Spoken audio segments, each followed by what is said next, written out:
no? O eto, lagi natin ginagawa dito sa channel natin 'to mga kababayan, ha. Kayo po kunyari meron na kayong 11, 'no, dun sa listahan ninyo mga boss. Meron na kayong 11 na senador sa listahan niyo, kailangan niyo na lang ng isa. Ayan, isang senador na lang para kumpleto yung 12 niyo. Ngayon pinagpipilian, Harry Roque versus Antonio Trillanes mga kababayan. Ayan, nung una ang sinubukan natin ay Binoy versus Trillanes mga bossing. So talagang tinambakan si Binoy mga kababayan. Malakas si Robin Padilla nung panahon ng eleksyon ng 2022. Pero ngayon po, netong lumalabas, nakikita natin, sorry Binoy, no?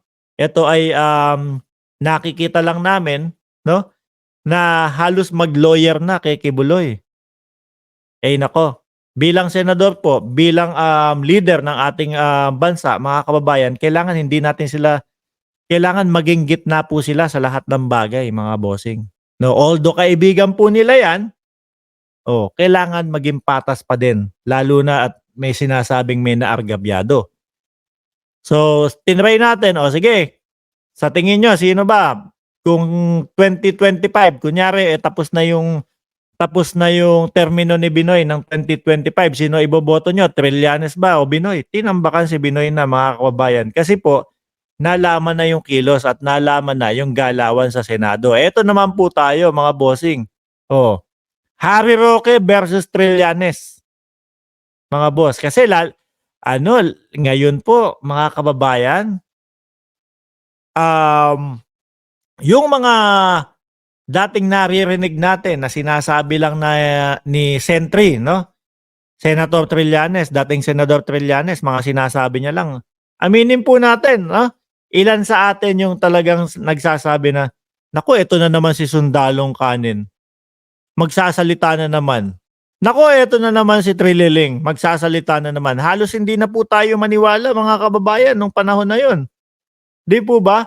Tapos ngayon, kung ano po yung mga nangyayari, lalo na sa West Philippine Sea, mga kababayan, ay sabi ko, binintang nila ng binintang kay Trillanes dati, napabalik-balik at si dating Senador Trillanes binenta ang West Philippine Sea. Tapos bigla nating narinig mga bossing etong ano po, gentleman's agreement. Diyos ko, sabi ko, naku, patawad po Senator kung hindi kami naniwala sa inyo. Kasi po yung nakapaloob po dun sa sabi ko nga hindi ko nababanggitin ang gentleman's agreement kasi yung gentleman's agreement na pangalan na yan, pinaganda lang nitong si Roque, no? Ayon po sa ating presidente, walang gentleman's agreement. Hindi namin alam yun. Wala silang ipinaalam sa amin. Secret yan. Secret deal yan. Kung meron man yan. Ganun, di ba? Doon po sa secret deal, luging-lugi po ang Pilipinas na tipo bang wala na Sige, kayo na lang. In-check, bawal tayong gumalaw sa sarili nating teritoryo, mga kababayan. Pinagkanulo na po yun, mga bossing. No? Hindi ka pakikilusin sa sarili mong teritoryo. Pagkakanulo po yun, mga kababayan. Di po ba? Kaya sabi ko, parang mas totoo po yung mga sinabi ni Senator Trillanes dati tungkol dito sa West Philippine Sea. Di po ba? Anyway, iwanan na natin niya si Harry Roque.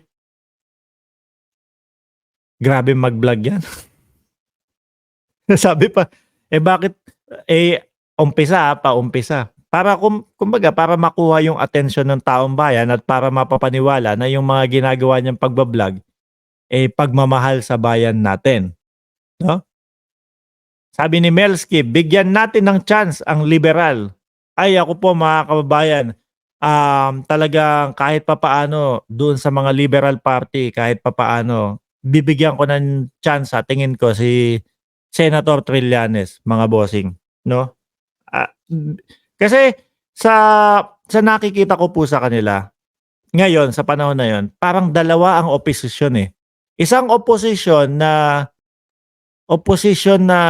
kumbaga mag-o-oppose sila sa lahat ng gagawin ng presidente para mapabagsak lang at isang tunay na oposisyon, 'no? Bakit ko po nasabing tunay na oposisyon? Kasi po mga kababayan, sa politika importante po na may opposition po talaga mga kababayan, 'no? Kasi po sila po yung babalanse.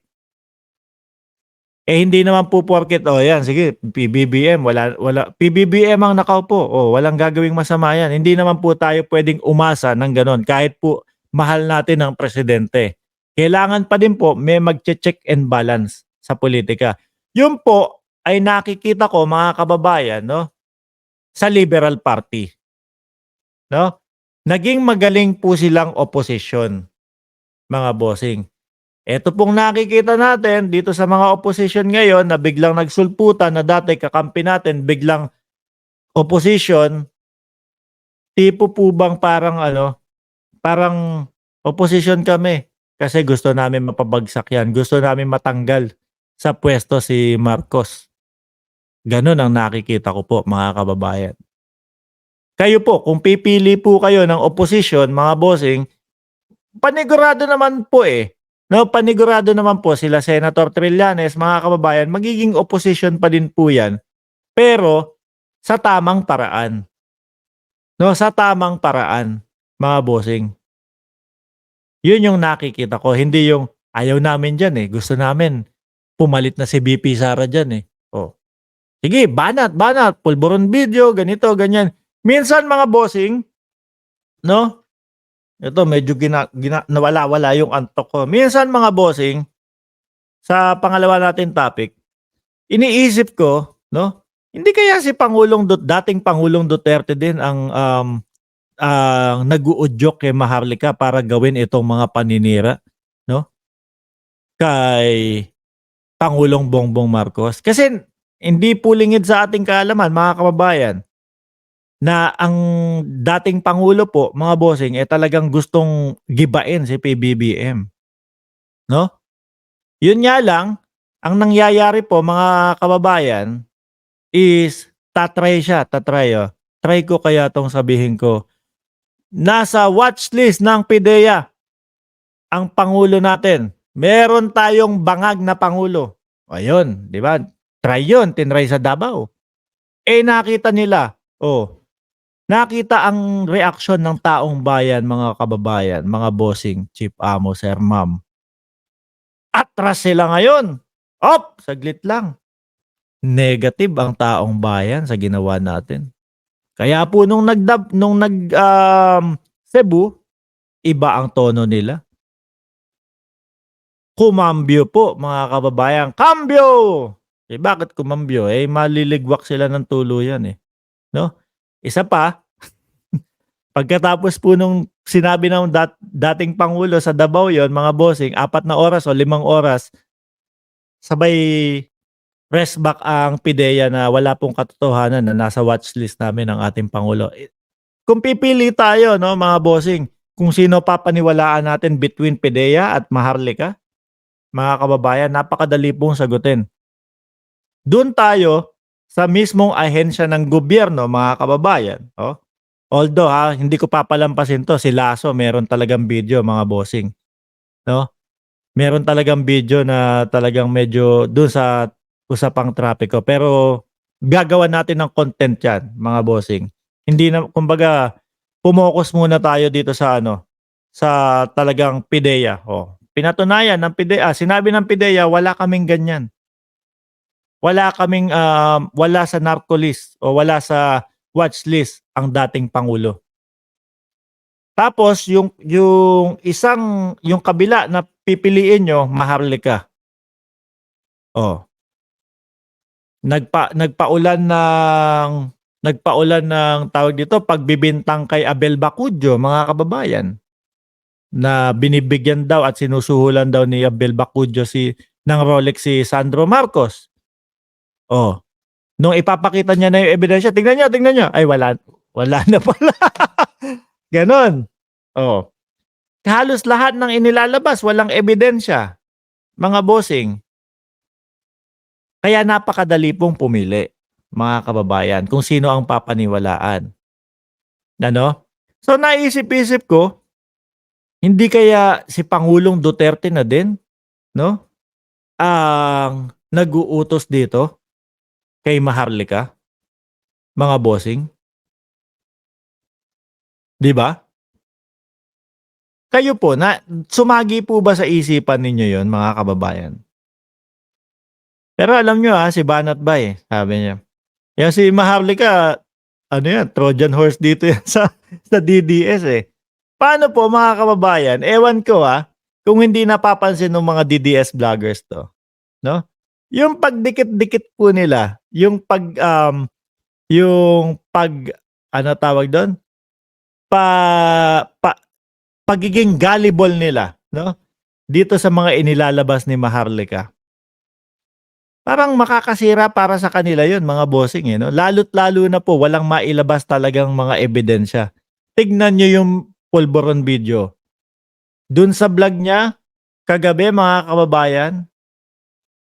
Halos ang daming nagtatanong, madam, ilabas niyo na 'yan. Sabi niyo April 2 ilalabas yung pulburon video. Anong petsa na ngayon? Wala pa din yung pulburon video. Hindi niya na masagot. Darling, dadating tayo diyan sa tamang panahon. Tamang panahon na naman? Halos buwan-buwan nagbibigay kayo ng petsa kung kailan lalabas yung pulburon video. Tapos tamang panahon na naman? Nasisira po sila doon. At alam nila, no, at alam ng taong bayan na itong si Maharlika, mga kababayan, kumbaga nasa side ng mga DDS. Mga boss. Naiisip kaya eto pasensya na, no? Naiisip ko talaga na kung sino man yung mga nasa DDS diyan, baka lang, no? Baka sa kanila galing. Baka sila nag-uudyok dito kay Maharlika, mga bossing, na maggaganyan po. Anong nangyari kay Maharlika, loyalista vlogger, bumaliktad? Hindi po nabigyan ng posisyon, no? Hindi po nabigyan ng posisyon. Sabi ni, asan si Ma'am Jocelyn, si Ate Jocelyn?